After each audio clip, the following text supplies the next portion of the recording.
All right, YouTube. We're here today because my Roxor started leaking out of the water pump down in here, not up in here. So we're draining the fluid right now.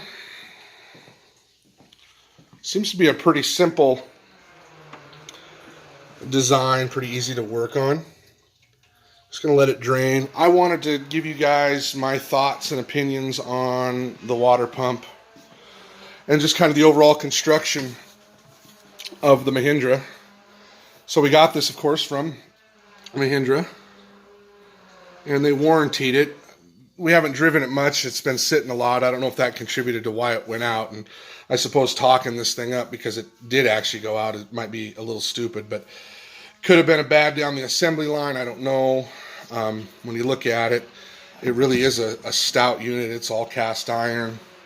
Looks like something off of a 40s tractor, actually. What I am going to say about it, you know, people might disagree with me and have their own opinions. Go ahead and comment down below if you do. One, I really like the gasket. You know, it has this ridge here that is rubberized, so it makes it pretty hard for it to leak. It'll only go on one way, so this goes to the block and this goes to the water pump side. My commentary today is on the quality of it. If you look at it, the pump is actually internal to the water pump.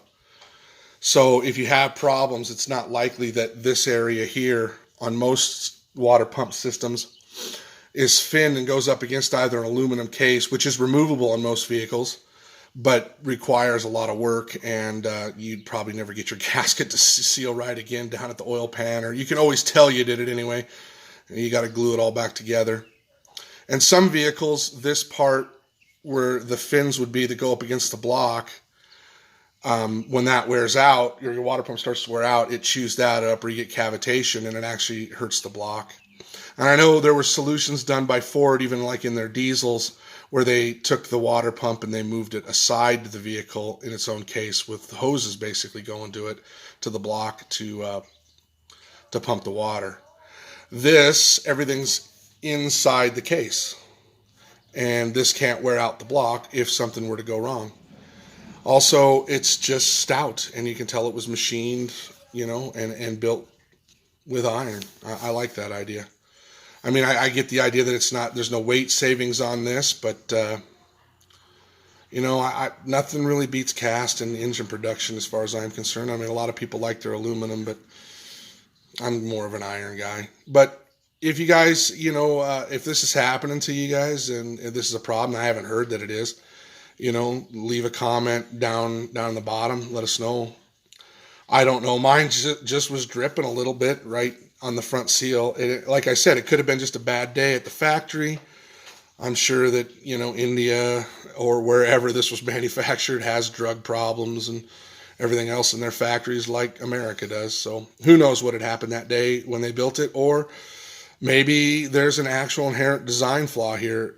I haven't heard anything or seen anything online, but, you know, leave your comments. Let me know. We'll put this on, and then we're going to do a couple videos. We're going to go into the wilds of Montana, and we've been waiting to get this done, so we'll do a video about, you know, some of the cool places you can go in Montana with a Roxor. People are saying, you know, you don't have trails, this and that. I'll drive this thing right on down the highway, right on down the dirt roads, and you'd spend a lifetime wearing out a lifetime worth of vehicles in Montana on dirt roads around here. So catch us later on the next video, and you know, as always, like, comment, subscribe. It's been a while since I've done a video. We're still live, been pretty busy, you know, with all the bullshit that's been going on, hoax-a-rolla stuff. Anyway, leave a message.